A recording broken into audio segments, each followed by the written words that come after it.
Hi, welcome to Transparent Under the Rainbow. This is going to be a new podcast talking about different topics in the LGBT and topics that we're currently interested in. This is just going to be a little intro, basically, getting you to know me a little bit better. And just to start off, my name is Alice. I am 17 years old, and yeah, this is one of my ideas for a school project, so why not? Alright. I have a list of questions right here that I'm going to be going over. And yeah, let's get started. First one is, when did you know that you were transgender? Basically, I was 10 years old, I'd say, like around there. And I didn't feel right acting as a boy. It felt very awkward. It felt very unnatural. And when I would hang out with my friends, I had a lot of girlfriends at that time. And I would feel a lot more comfortable around them, and they would be really nice towards me. I would act more feminine towards them, and it just felt a lot more comfortable. I didn't know what it was at the time, that, like, what transgenderism was or anything like that. I just knew that I wasn't a boy, basically, and that's sort of how I figured out, I guess. And next one goes a little bit along with that. What convinced me to come out? It's definitely the situation I was in. The situation sort of forced me to come out. It was either that or don't come out at all, because by that point it would have been pointless. Because at that point it was very obvious that this was the real thing. I was a wreck at the time. It was a bunch of stuff like that, and so it just sort of forced me to come out a little bit. But, the next one is, do you need to come out? If you're a person who has not come out yet, either as transgender, gay, bi, pan, whatever, do you need to come out? I feel only once you're comfortable and you're comfortable in your own skin that you should come out. If you're in a good situation, like your family isn't like bigoted towards anything, and you have friends to go to, you have a good support group, basically. And once you're 100% comfortable with that, then only you can decide when to come out. If you are 100% satisfied when to come out, basically. And you don't need to come out, honestly. You don't have to come out until you're like 30 or something. I know a group of people that haven't come out yet, and they're in their 20s, 30s, so on and so forth. It's just whenever you're comfortable, whenever you feel it's the right time. And it all depends on the person, so don't try to make people come out if they don't feel comfortable. Don't try to do anything like that. It's just, we're all people, we're all trying to get through this, so just try to be as supportive as you can. If you are not one to come out and you feel like your friend or your coworker or something like that want to come out. Actually, stemming off that point, how should others react to someone coming out in their life? I know personally, my family was a bit shocked by this when I came out. They were open to the idea, but I feel like they felt like I wasn't sure myself. They were very afraid of me being bullied. They were very afraid of me being harassed, me being like killed, basically, if I was like the way I had to be. But if you are a person and your friend or your girlfriend or your boyfriend or whatever wants to come out as anything for that matter, basically be supportive as much as you can. That's all that we can ask for. We're revealing something so big and so meaningful to our lives that if we don't get the support we need, it could lead to anger, depression, all that kind of stuff. So it's very key that you have to be supportive during these times. I know my girlfriend is very supportive, and she accepts me. She's actually a part of this, so I'm very happy to have her. Question number 5 is, what should you not ask a person going through experience? If you don't feel comfortable answering the question yourself, you shouldn't ask it. If you're saying, oh, like, what's it going to mean for your genitalia? Are you going to go through hormone therapy? All that kind of stuff. It's not a thing that either they are 100% sure yet, like, not 100% sure, but they're not 100% sure if they are going to get the surgery. They're not 100% sure if they're going to do hormones. It's all up to the person. So asking those type of questions can be very intrusive and make them feel very uncomfortable, and then lead them down a spiral that you don't want them going on. If you don't feel comfortable answering yourself, basically, then you shouldn't ask another person. That goes with anything, honestly, whether it be LGBT related or like work related. It doesn't matter. You have to make sure that they are comfortable. Alright, the next question is, if you're dating someone of your current gender you identify yourself as, what does that make your sexuality? Sorry. Your sexuality is very defined by you.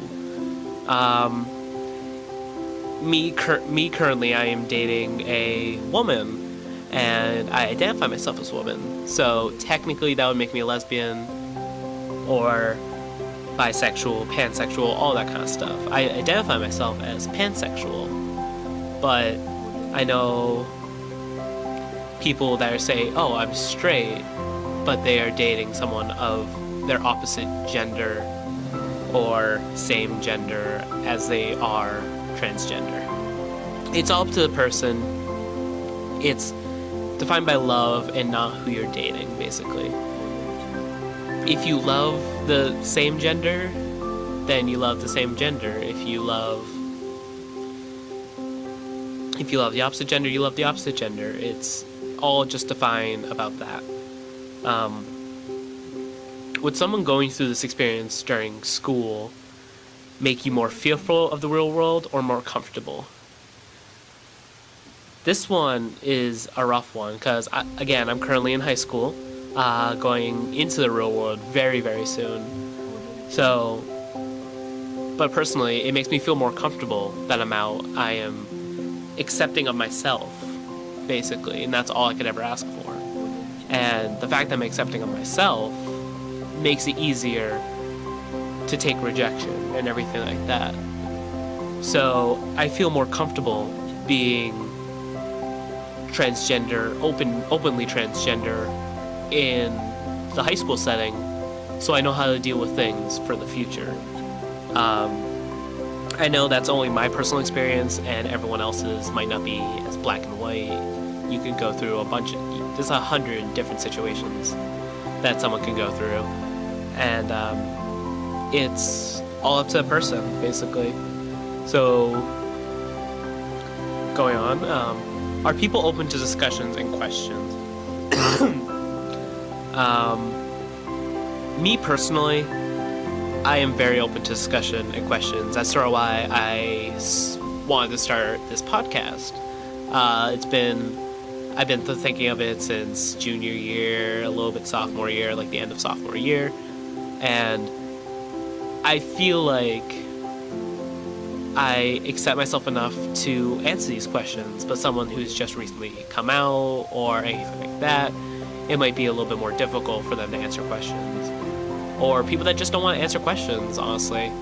I'm open to it, so if you have any questions, you can put them in the comments below or anything like that. So, yeah. Next one is, what's your greatest fear about coming out? Definitely my greatest fear, and this goes for a lot of people, it's definitely the fear of not being accepted about who you are.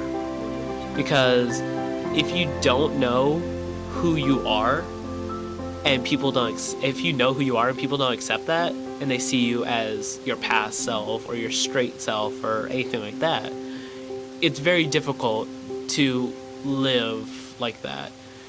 You feel very isolated to yourself a little bit.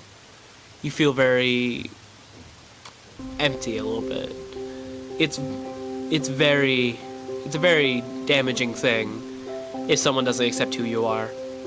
I know personally, I was terrified, absolutely petrified? Sure, why not? Absolutely terrified of just not being accepted by my girlfriend, by my family, by my school. But I'm in a lucky boat because I was accepted. I know a lot of people are not accepted, and it's very rough for them to get going and accept themselves if people don't accept them. So if you are in a situation where you have to do this and you are either coming out or your best friend's coming out or someone you don't even know is coming out, the best thing you can do is just accept them. Because the only way to get to the absolute world that we want, where it's just like peaceful and everything like that, we have to learn to accept. So the final question for today is, if you had a child going through the same thing you were, what advice would you give them that you wish you had received yourself? Definitely the biggest one is don't worry as much as what other people have to say. People are going to tear you down. It's in their nature. They want to just tear you down and basically make you feel bad about who you are.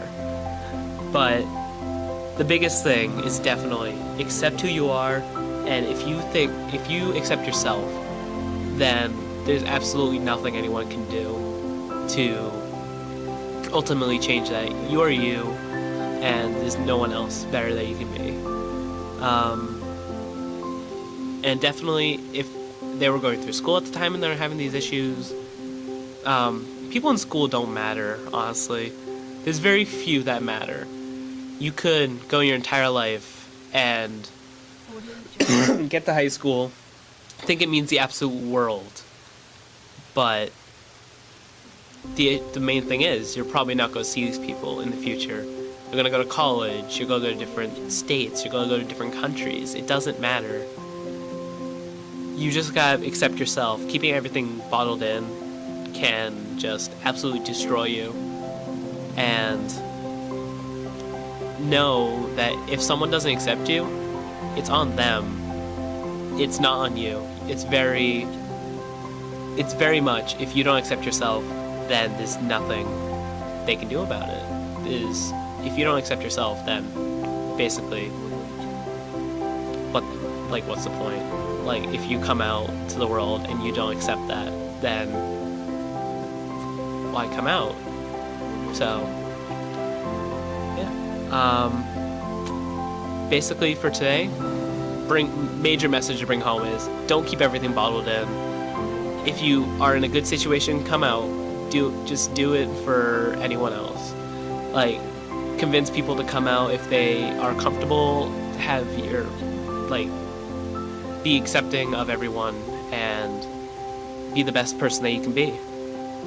So thank you for tuning in with us. This has been Alice from Under the Rainbow. I hope you have a nice day.